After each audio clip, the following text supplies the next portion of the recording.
இல்லாதவர்களுக்கு இயன்றதை செய்வோம் என வாழ்ந்து மறைந்த கேப்டன் விஜயகாந்துக்கு கடல் அலை போல மக்கள் சாலையில் திரண்டு தங்களால் இயன்ற அஞ்சலியை செலுத்திக் கொண்டிருக்கின்றனர். எதையுமே எதிர்பாராத சாமானிய மக்கள் கைகளில் மெழுகுவத்தி ஏந்தியும் கடைகளிலிருந்து மலர்களை வாங்கி வந்து அந்த ஊர்தி மீது தூவி தங்களுடைய அஞ்சலியை செலுத்தக்கூடிய அந்த நிகழ்ச்சியான காட்சியை பார்த்து கொண்டிருக்கிறோம். பத்திரிகையாளர் மைப்பா நம்முடன் இணைந்திருக்கிறார். கோபக்காரர் கடுஞ்சொல் திடீர்னு பேசிடுவார் அப்படிலாம் சொன்னாங்க. அந்த கோபத்துக்கு பின் ஒரு நியாயம் இருக்கும் அப்படின்லாம் அவரை பற்றி சொல்வதுண்டு. நீங்கள் அதை அருகில் இருந்து பார்த்துருக்கீங்களா? எப்படிப்பட்ட ஒரு வெளிப்பாடாக அவருடைய உணர்ச்சிகள்லாம் இருக்கும்? இல்லை, அது உண்மைதான். அவரால் எதையும் மறைக்க முடியாது. கோபம் அவருக்கு டக்குன்னு வரும். அந்த வானத்தில் மின்னல் தோன்றி மறைக்கிற மாதிரி கோபம் உடனே மறைஞ்சிரும். ரொம்ப அதை தான் நேற்று பேசும்போது ஒருத்தர் சொன்னாங்க, உரிமை உள்ளவனை தானே நான் கோவப்படுறேன், அவனை தானே அடிக்கிறேன் அப்படின்னுவார். அதை அவரால் கண்ட்ரோல் பண்ண முடியாது. ரஜினிகாந்த் சொன்னதில் ஒரு அர்த்தம் இருக்குது, அவர் கோபத்துக்கு முன்னாடி ஒரு நியாயம் இருக்குதுன்னு. கமலஹாசன் சொன்னார் அவருடைய கோபத்தை ரசிக்கணும் நான். பட் இது எல்லாருமேலேயும் கோவப்பட மாட்டார். அவருக்கு நெஞ்சுக்கு நெருக்கமான, அவரால் விரும்பப்படுகிற, மிகவும் நேசிக்கப்படுகிற ஒருவர் தப்பு செஞ்சார்னா அவருக்கு டக்குன்னு ஒரு கோபம் வந்துடும். அதை அவரால் கண்ட்ரோல் பண்ண முடியாது. உணர்ச்சிகளை சாதாரணமாக கண்ட்ரோல் பண்ணலாம். அவன் ஞானி, துறவி, யோகிகள் பண்ணலாம். இல்லை சில பேர் ரூமில் வச்சு கண்ணாப்பண்ணான்னு திட்டிட்டு வெளியில் ஜாலியாக சிரிப்பாங்க. அப்படி அவரால் இருக்க முடியாது. அவரால் டபுள் ரோல்லாம் பண்ணவே முடியாது. அவர் ஆசிட்டிஸ் அப்படி எப்போ விஜயகாந்த் இருக்காரோ அப்படி இருப்பார்.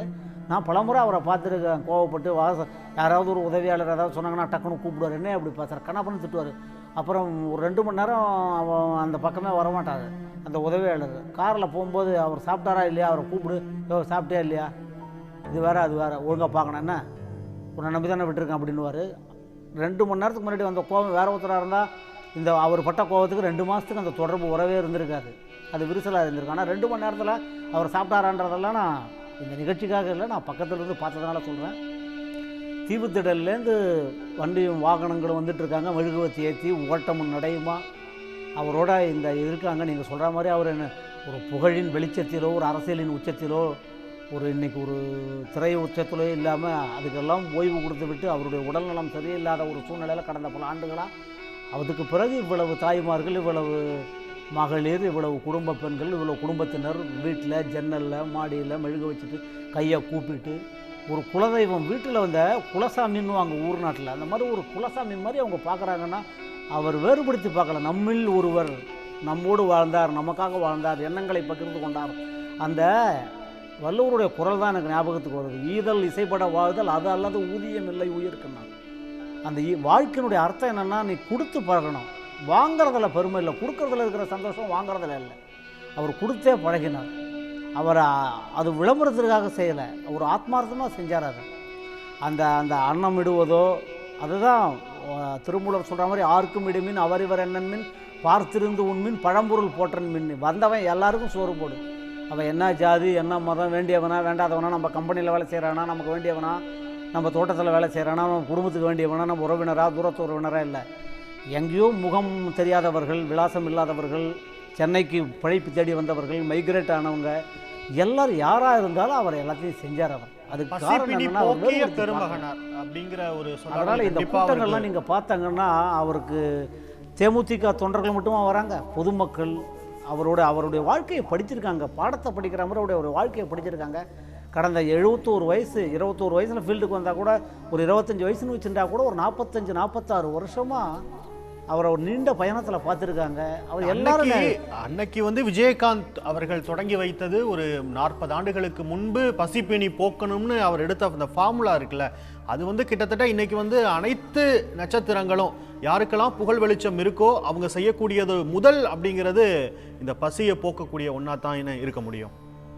இல்லை, காலம் முழுவதும் அதான் பேசியிருக்காங்க. வள்ளலார் காலத்துலேருந்து திருமூலர் காலத்துலேருந்து பசி, அதாவது பசித்தவனிடத்தில் பகவத்கீதையை பேசாத, ரொட்டி தூண்ட கொடு அப்படின்னார் விவேகானந்தர். அவன் பசியோடு வரான், பசி வந்திட 10ம் பறந்துட்டோம்னா. அதுதான் மெயின். அந்த பசியை போக்கிட்டு தான் அவனுக்கு சாப்பாடு கொடுத்து அவனை உட்கார வச்சா தானே அவன் நம்ம என்ன சொல்கிறான்றதை கேட்பான்.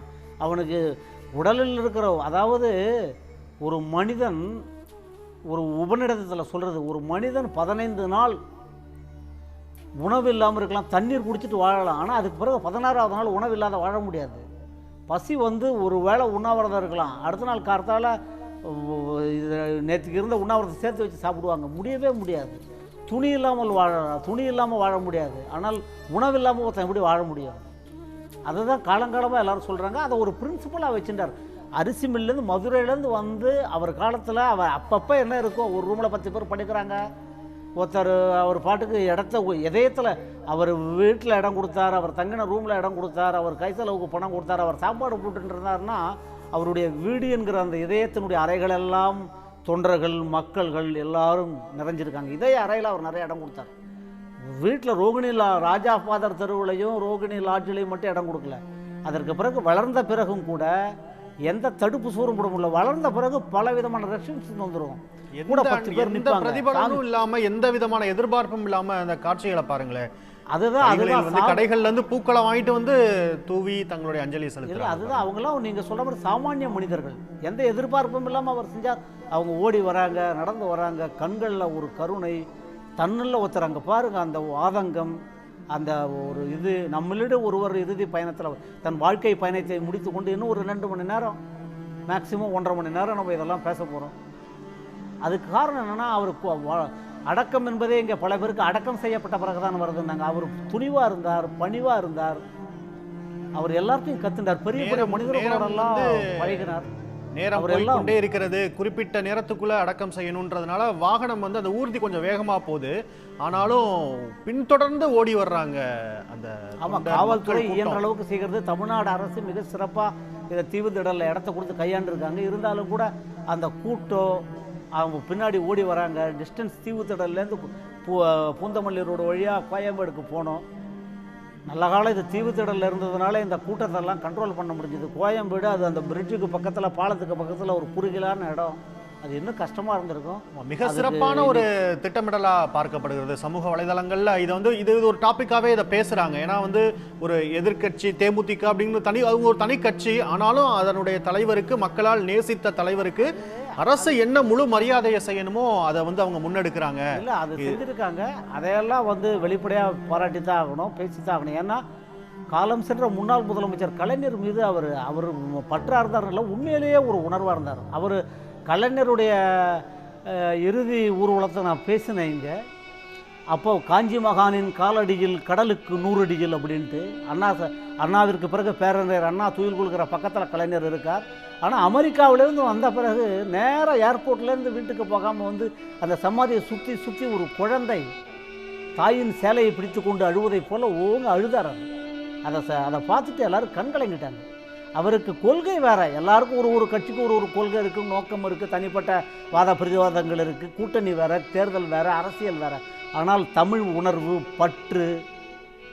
அவர் விழா எடுத்து தங்க பேனா கொடுத்தார் அப்படின்னா அந்த தமிழின் மீது கொண்ட ஆற்றல், அந்த தமிழர்கள் நேசித்த விதம், கடல் கடந்த தமிழர்கள், ஈழத்தமிழர்கள், உலகத் தமிழர்களுக்கு ஒரு பிரச்சனை. இப்போ காவேரி பிரச்சனைனா ஒரு அரசியல்வாதி கிடையாது, ஒரு சினிமா நடிகர். எல்லாரும் மாதிரியும் ஒரு சட்டையை போட்டு ஒரு கருப்பு பேட்ச் குத்தின்னு போனாங்கன்னா எல்லாரையும் ஆர்கனைஸ் பண்ணி அமைப்பாக திரட்டி அமைப்பாய் ஒன்றாய் திரளுவோம்னாங்க. நெய்வேலிக்கு போய் பேசி தன்னுடைய எதிர்ப்பை கொடுத்து, போராட்டத்தை கொடுத்து, அந்த உணர்வுகளை தட்டி எழுப்பி அந்த உணர்ச்சிகளில் தான் ஒருவராக இருந்து நடிகர் சங்க தலைவராக இருந்தாலும் சரி, எதிர்கட்சி தலைவராக இருந்தாலும் கலைஞரோட சமாதிக்கு போயிட்டு அவர் அங்கே அஞ்சலி செலுத்திட்டு வந்த நிகழ்வு கூட நடந்தது. அதுதான் அவர் அவர் ஆசிட்டிஸ் அப்படி இருப்பார். அதனால தான் இந்த கூட்டம், இந்த ஓட்டம், நடைமை, இந்த தொண்டர்கள் பின்தொடர்றாங்க. சுயநலமான மனிதர்களுக்கு அவனுடைய நிழலை பின்தொடராது. ஆனால் லட்சக்கணக்கான மக்கள் இன்றைக்கி பார்க்குறாங்க, வீட்டிலேருந்து பார்க்குறாங்க. இன்றைக்கி சோஷியல் மீடியா இருக்குது, டிவி இருக்குது, வீட்டிலேருந்து இருக்காங்க. எல்லார் வீட்லேயும் ஒரு துக்க நிகழ்வாக தன் வீட்டிலே ஒரு துக்கம் நடந்ததை போல் பார்க்குறாங்க. காரணம், மதத்திற்கு அப்பாற்பட்டு, மொழிக்கு அப்பாற்பட்டு, இனத்துக்கு அப்பாற்பட்டு அனைத்து மனிதர்களையும் அவர் நேசித்தார். அவரால் முடிஞ்ச வரைக்கும் செஞ்சார். அவர் ஒன்றும் டாடா பிர்லா, அம்பானி, அதானி அதெல்லாம் கிடையாது. அவரும் ஒரு நடிகர். 153 படம் நடித்தார், அதில் சம்பாதிச்சார், அதில் தன்னால் முடிஞ்சதை செஞ்சார். எந்த எதிர்பார்ப்பும் இல்லாத செஞ்சார். நம்ம இன்றைக்கி அவனுக்கு சாப்பாடு வாங்கி கொடுத்தா நாளைக்கு அவன் ஓட்டு போடுவானா? அவர் தர்மம், அவர் சாப்பாடு போட்ட காலத்துலேயும், அவர் ஹெல்ப் பண்ண காலத்துலேயும் அவர் கட்சி தொடங்கணுன்ற எண்ணமே கிடையாது. அதெல்லாம் பின்னாளல் வந்தது. அது காலம் அவர் அந்த சூழ்நிலை கொண்டு எந்த பொறுப்புகளையும் இல்லையே. ஒரு சாதாரண அதுதான் பொறுப்புகள் இல்லை. ஒருவராக நடிக்கக்கூடிய ஒரு நடிகராக தானே இருந்தார். அதுதான், எந்த எதிர்பார்ப்பும் இல்லாமல் ஒருவர் செய்கிற உதவி தான் காலத்துக்கு நிற்கும். ஒரு எதிர்பார்த்து நான் உங்கள்கிட்ட ஒரு உதவி எதிர்பார்த்து நீங்கள் செஞ்சாங்கன்னா அதில் ஒரு மோட்டிவ் இருக்கும், அதில் ஒரு அஜெண்டா இருக்கும், அதில் ஒரு நோக்கம் இருக்கும், அதில் ஒரு உள்நோக்கம் இருக்கிறது. ரோகிணி லாட்ஜிலையும் ராஜாபாதர் தெருவிலையும் அவர் செய்த உதவிகளின் போது, தான தர்மத்தின் போது, அன்னதானத்தின் போது, பசிக்கு வந்தவனை சாப்பாடு போடும்போது அவர் தேமுதிக தலைவர் ஆக போகிறாரு, தேசிய முற்போக்கு திராவிடர் கட்சி ஆரம்பிக்க போகிறாருன்னு கனவுல கூட யாரும் நினச்சிருக்க மாட்டாங்க. அவர் நினச்சிருக்க மாட்டாங்க, வந்து சாப்பாடு கொடுத்து அவரும் நினச்சிருக்க மாட்டார், சாப்பிட்டவங்களும் நினச்சிருக்க மாட்டாங்க. அதல்ல, அவருக்கு அன்றைக்கி ஒவ்வொருத்தருக்கும் ஒரு பிரின்சிபல் இருக்கும். அவருக்கு அந்த ஒரு பெரிய உயர்ந்த சிந்தனையை இறைவனோ இயற்கையோ கடவுள் கொடுத்துருக்காங்க. அதை ஒரு கடைசி வரைக்கும் அவரால் முடிஞ்ச வரைக்கும் அதை செஞ்சார். அவர் எந்த எதிர்பார்ப்பும் இல்லாத செஞ்சதுனால தான் எதிர்பார்ப்பு இல்லாத இன்றைக்கி ஒரு கூட்டம் இருக்குது. இவ்வளவு பேர் வராங்க. வெறும் கட்சி தொண்டர்கள் மட்டும் வந்திருந்தாங்கன்னா இன்றைக்கி இந்த நிகழ்ச்சி இப்படி இருந்திருக்குமா? ஒரு விசாலமாக, அதாவது வியப்பால் விழியகளை பார்க்குறோம். இந்த பாருங்கள், அந்த அம்மா 2 கையை காட்டுறாங்க, அவங்க என்ன தேமுதிக மெம்பரா? அதெல்லாம் இல்லை. இத்தனை மகளிர் எவ்வளோ அவர் ஒரு பாசிட்டிவ் திங்கிங், நேர்மறை சிந்தனைகள் உள்ளவர். எதிர்மறை சிந்தனைகளே அவர் கிடையாது, நெகட்டிவ் தாட்ஸே அவர் கிடையாது எப்பயும். அதுதான் ரொம்ப பெருசாக நான் பார்க்குறேன். அவரோட பழகிய ஒரு 25 வருஷத்தில் தனிப்பட்ட முறையில் எவ்வளவோ பேசியிருக்கார். அவருக்கு பாசிட்டிவ் திங்கிங் தான். அவன் சாப்பிட்டான். இப்போ கமல் குறிப்பிட்டார்ல, ஒரு உச்ச இடத்துக்கு போனதுக்கப்புறம் ஆரம்ப நிலையில் என் கூட எப்படி பழகினாரோ அதே ஒரு நிலையில தான் அவர் பழகுறாரு அப்படின்னு. இது போல கிராமத்து பின்னணியிலேருந்து வரக்கூடிய வெள்ளந்தியான மனிதர்கள் ஒரு பெரிய உயரத்தை அடையும் போது எல்லா நிலை மனிதர்களோடையும் அதே தன்மையோட தானே பழகுறாங்க. அது விஜயகாந்த் அதை வெளிப்படுத்துறாருல.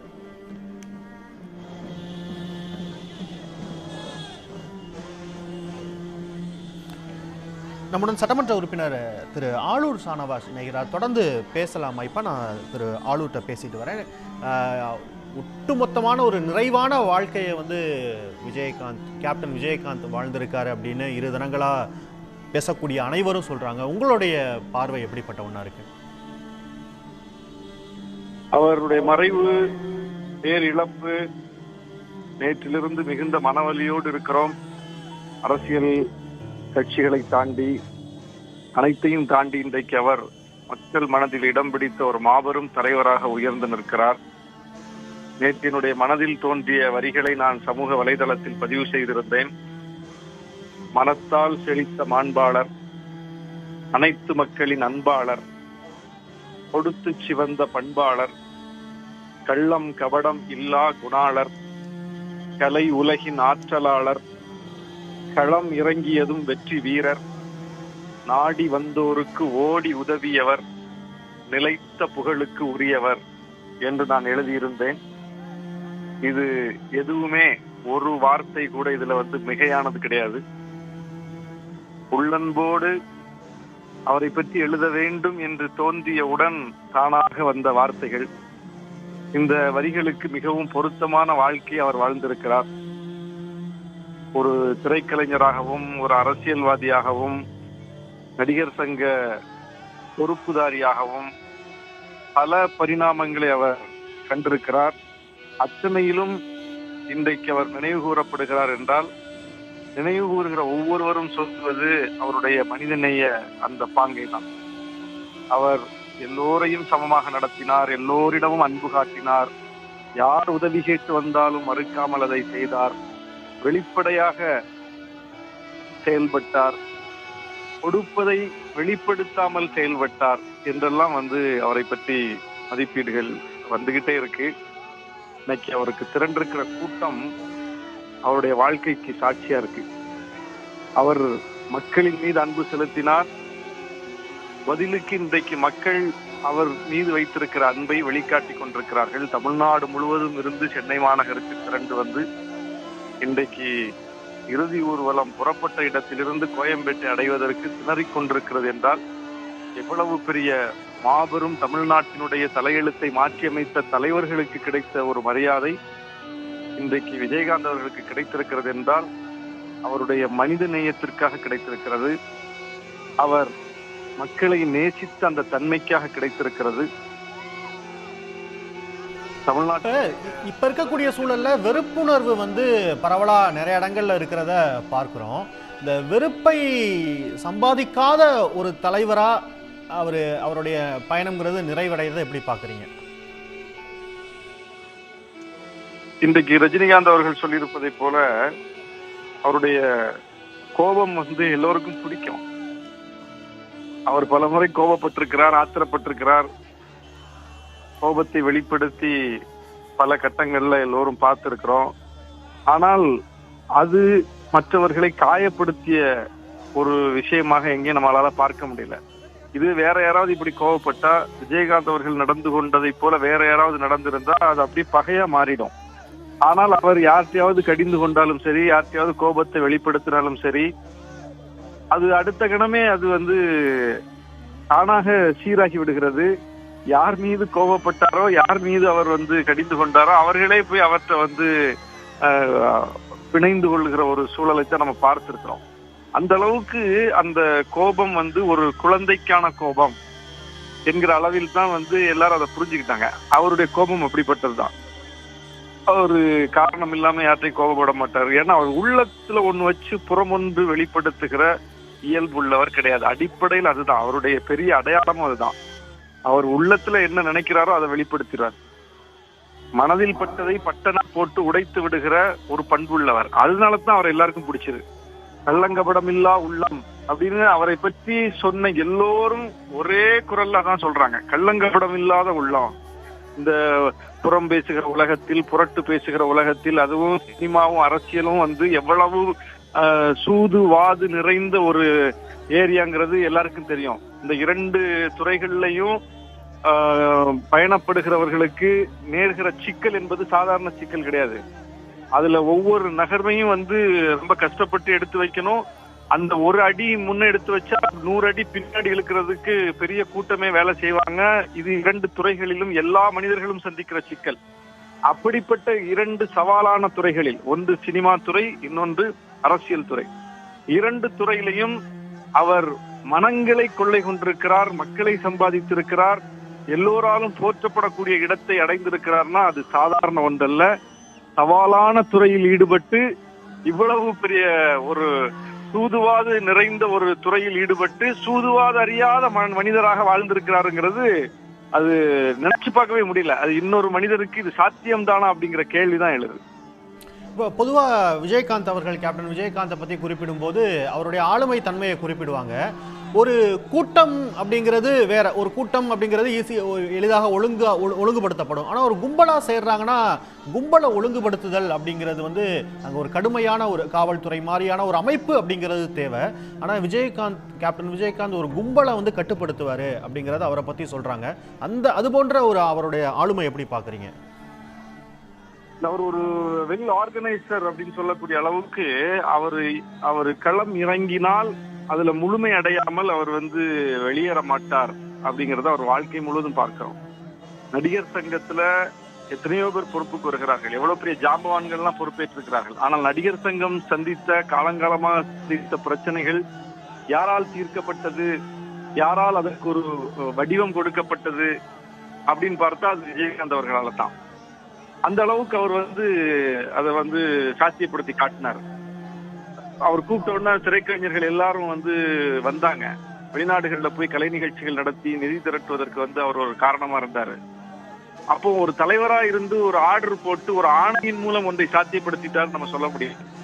ஆணையின் மூலம் அந்த அதிகாரத்தை வைத்துக் கொண்டு, அந்த பதவி வைத்துக் கொண்டு செய்ய முடியும்னா அது எல்லாராலையும் செஞ்சிருக்க முடியும்.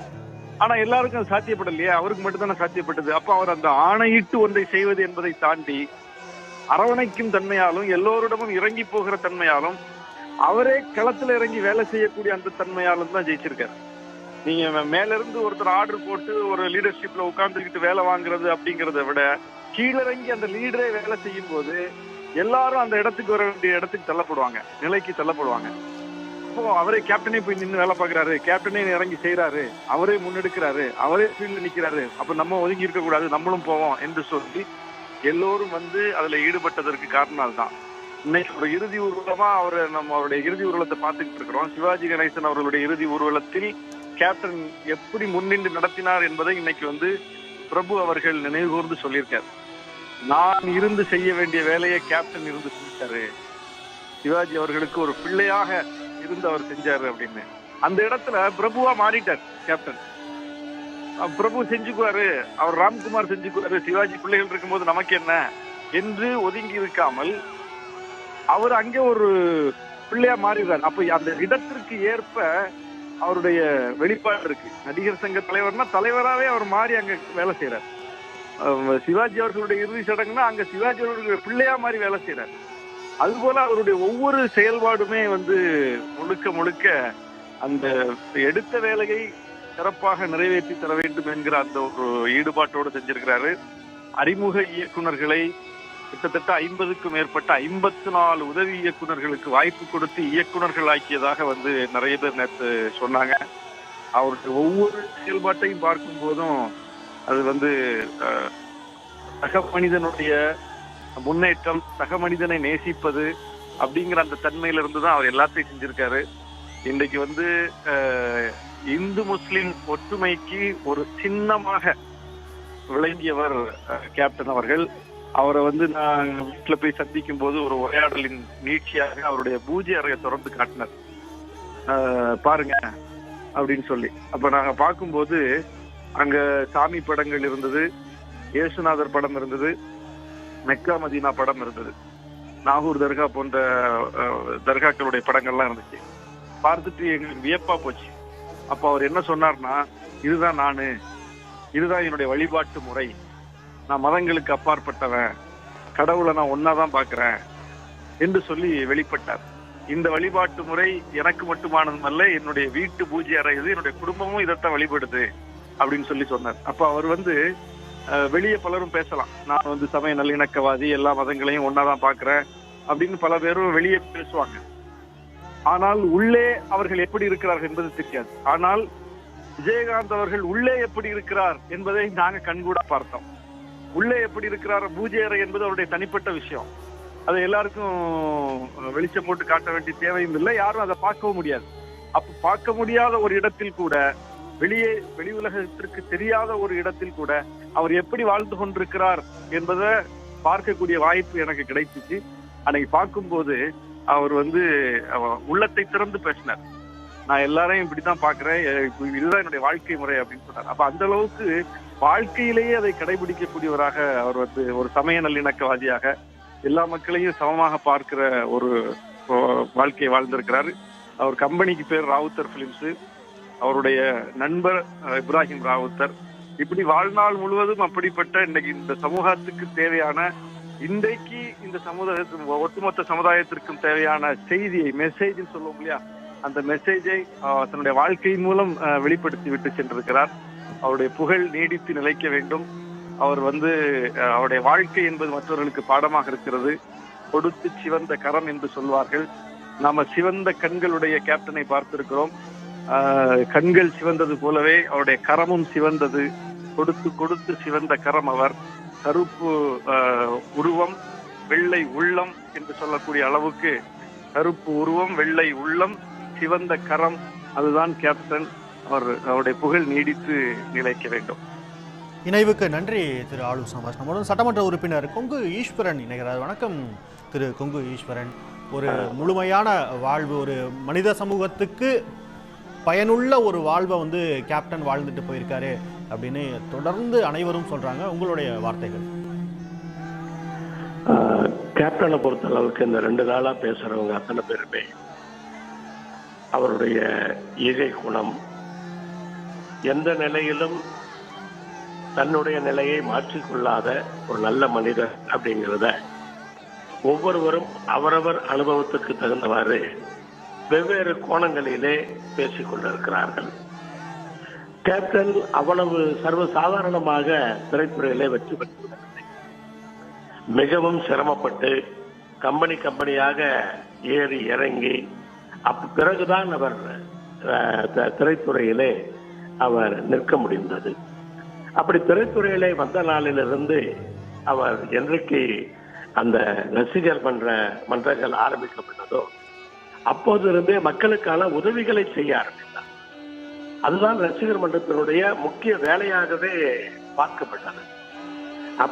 அப்படித்தான் அவர் அரசியலுக்கு வந்து சேர்ந்தார். அரசியல் கட்சியை அவர் 2005 ஆரம்பித்திருந்தாலும் கூட அவருடைய அந்த மக்கள் நல பணி என்பது என்றைக்கு ரசிகர் மன்றம் ஆரம்பிக்கப்பட்டதோ அன்றைக்கிலிருந்து தொடங்கியது. அவருடைய உடல் நிலை என்பது சிறிது சிறிதாக மோசமாகிக் கொண்டு வந்தது. அந்த உடல்நிலை நன்றாக இருந்திருந்தால் அவர் தமிழகத்தினுடைய அரசியலிலே மிகப்பெரிய உச்சத்தை அடைந்திருப்பதற்கான அத்துணை வாய்ப்புகளும் கண்டிப்பாக இருந்திருக்கும். ஆனா கேப்டன் அவர்களை பொறுத்தவரை அவர் அனைவரையும் விரும்பினார். அதனால் அனைவரும் அவரை விரும்பினார்கள். அவர் செய்த தான தர்மமும் அவர் மற்றவர்களுக்கு செய்த உதவியும் தான் இன்றைக்கு அவரோடு கூட சென்று கொண்டிருக்கிறது என்பதை நாம் புரிந்து கொள்ள முடிகிறது. அவர் மீது பாசம் வைத்திருப்பவர்கள் அனைவருமே அவரால் பலனடைந்தவர்கள் என்று சொல்ல முடியாது. ஆனால் அவர் என்ன செய்கிறார் என்பதை தெரிந்த மக்கள் அனைவருமே அவருடைய அந்த நற்குணத்தின் மீது அவர் மீது பாசம் வைத்தார்கள். அவருக்கு அடிமையாகவே போனார்கள் என்று கூட சொல்லலாம். இப்படி கேப்டன் அவர்கள் ஒவ்வொரு இடத்திலுமே தன்னுடைய நிலையை மாற்றிக்கொள்ளாமல் பெரிய நடிகரான போது கூட எப்படி சான்ஸுக்காக அலைந்து கொண்டிருந்தாரோ, அப்போது எப்படி மற்றவர்களோடு பழகினாரோ அதே போல்தான் பெரிய நடிகரான புகழின் உச்சியிலே சென்ற போதும் அதே போலத்தான் பழகினார். அதே போல அரசியலிலே ஒரு 10% வாக்குகளை பெற்ற போதும் கூட தலைக்கணம் எதுவும் வரவில்லை. இவ்வளவு மக்கள் நமக்கு வாக்களித்திருக்கிறார்கள் என்ற எந்த விதமான நினைப்பும் இல்லாமல் ஆரம்பத்தில் எப்படி பழகினாரோ அதே போலதான் அவர் எல்லோரோடுமே பழகி வந்திருக்கிறார். அதே போல அவர் கடந்து வந்த பாதையிலே பார்த்தவர்கள் அனைவருக்கும் உதவியைத்தான் செய்திருக்கிறார். அதாவது ஒரு மனிதர் எல்லோரிடமும் நல்ல பெயர் வாங்குவது என்பது அவ்வளவு சுலபமான விஷயம் அல்ல. நாம் கூட சொல்லுவோம், எல்லோரிடத்திலும் ஒரு மனிதர் நல்ல பெயர் வாங்க முடியுமா? ஒரு சிலர் இடத்திலே எவ்வளவு நல்லவராக இருந்தாலும் ஒரு சிலர் ஒரு தவறாக பேசக்கூடிய வாய்ப்பு இருக்கும் என்று. ஆனால் இவர் ஒரு அற்புதமான மனிதர். இவரை பற்றி தவறு சொல்லுவதற்கோ கெட்டவர் என்று சொல்லுவதற்கோ எதுவுமே இல்லாத ஒரு நல்ல நற்பண்பு கொண்ட மனிதன். இணைவுக்கு திரு குங்குஈஸ்வரன். ஆடுடா சின்ன தம்பி, அதனால நமக்கு துன்பம் இல்லே.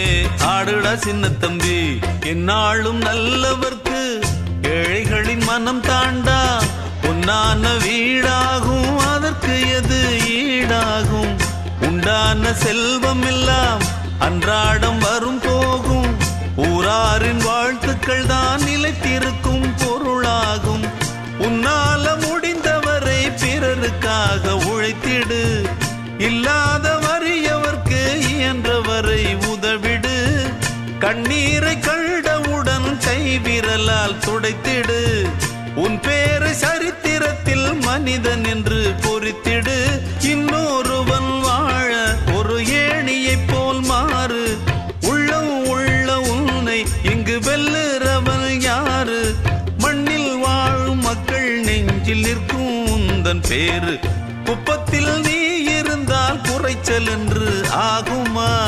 தென்பாண்டி தென்றல் உன்னை தீண்டாமலே போகுமா?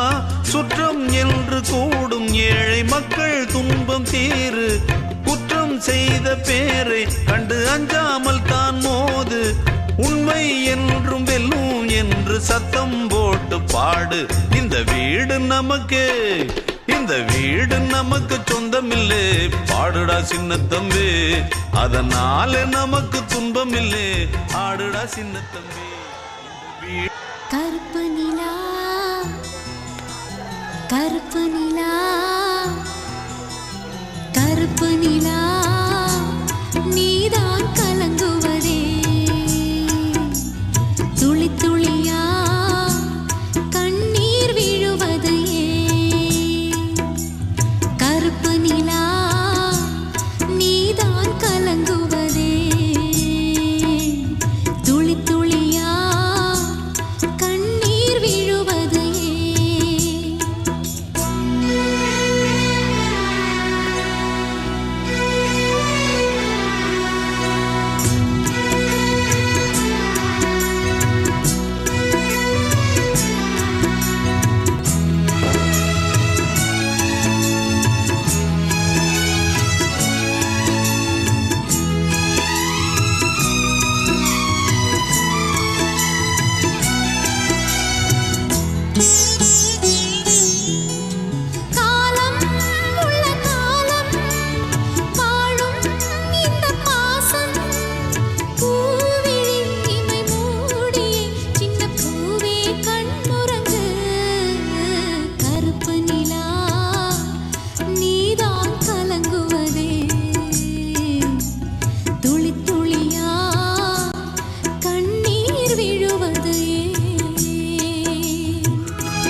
கண்ணுக்குள்ளே வா வா, நெஞ்சுக்குள்ளே போ போ, என் ஜீவனே. மாலை கருக்கலில் சோலை கருங்குயில் நீ வாடுதோ, சோடிக்குயிலும் பாடி பறந்தத நான் தேடுதோ.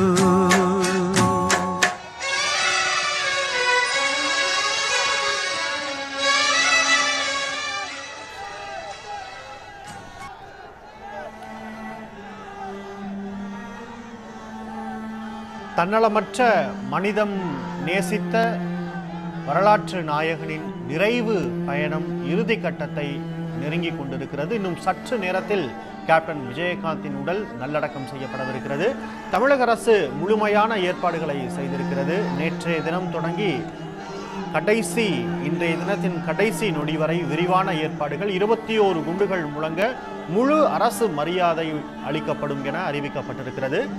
ஒரு சகோதரனுக்கு செய்யும் இறுதி மரியாதையை போல முழுமையான ஏற்பாடுகளை செய்ய, மாற்றுக் கட்சி தலைவராக இருந்தாலும் முழுமையான ஏற்பாடுகளை செய்ய வேண்டும் என முதலமைச்சர் உத்தரவிட்டிருப்பதாக தமிழக அரசு அறிக்கை வெளியிட்டிருக்கிறது. அதன் அடிப்படையிலான ஒரு விரிவான ஏற்பாடு. கட்டுக்கடங்காத கூட்டம், சிறு அசம்பாவிதம் கூட நிகழாமல் தான் நேசித்த தலைவர்களுக்கு நிறைவான இறுதி அஞ்சலியை செலுத்த மக்களுக்கும் இடமளித்து அந்த இறுதி பயணம் என்பது சென்று கொண்டிருக்கிறது. சாறை சாறையாக, அலை அலையாக மக்கள் சாலையில் திரண்டு ஓடோடி வந்து கொண்டிருக்கின்றனர். சாமானியர்கள் தங்களுக்கு கிடைத்த மலர்களை வைத்து தூவி அஞ்சலி செலுத்துகின்றனர். பிரம்மாண்ட மாலையை கொடுத்து தங்களுடைய அஞ்சலியை காணிக்கையாக்கின்றனர். இன்னும் சற்று நேரத்தில் கோயம்பேடு தலைமை அலுவலகத்துக்கு கேப்டன் விஜயகாந்தின் இறுதி நிகழ்வு நடைபெறக்கூடிய அந்த இடத்துக்கு அந்த உடல் வந்துவிடும்.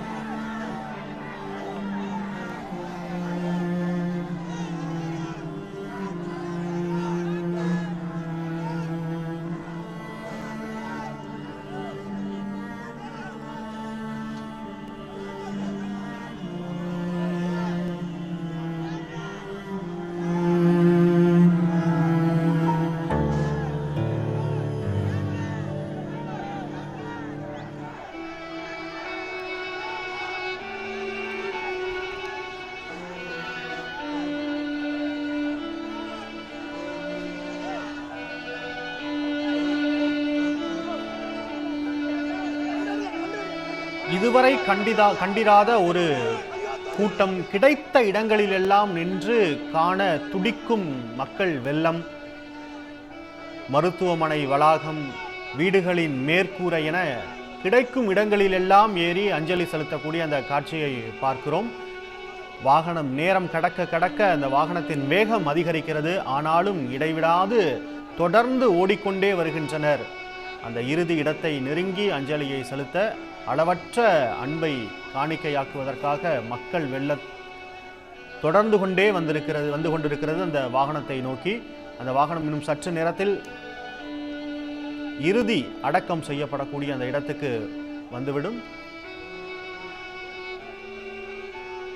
தென்சீமையில் பிறந்து உச்ச நட்சத்திரமாக ஜொலித்து ஏழை பங்காளனாக தமிழகத்து அரசியல் தலைவராக மிளிர்ந்த கேப்டன் விஜயகாந்தின் மரணம் ஒட்டுமொத்த நெஞ்சங்களையும் உலுக்கியது. அவருடைய இறுதி பயணத்தின் அந்த காட்சிகளை பார்த்து கொண்டிருக்கிறோம்.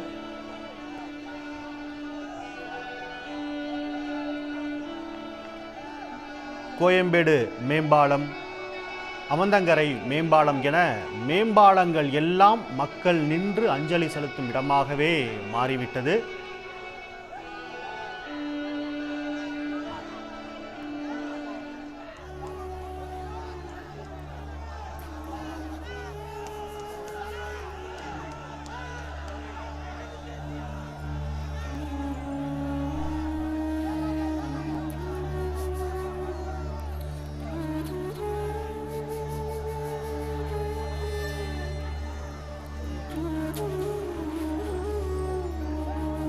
திரைப்படங்களில் கடைசியாக கர்ஜித்து 8 ஆண்டுகள், அரசியல் மேடைகளில்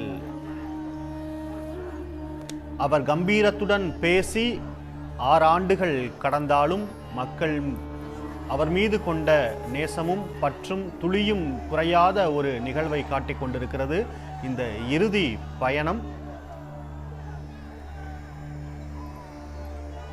உழைக்கும் மக்களின் வழியை திரையரங்குகளில் மறக்கச் செய்தவர், அவர்களின் பிரச்சனையை பேசியவர், பசியோடு தன்னை நாடி வந்தவர்களுக்கு பசியாற்றியவர், துயரப்படும் இடங்களில் எல்லாம் உதவிக்கரம் நீட்டி அரவணைத்தவர். அவருடைய இறுதி பயணம் என்பது நெருங்கிக் கொண்டிருக்கிறது. இன்னும் சற்று நேரத்தில் உடல் நல்லடக்கம்.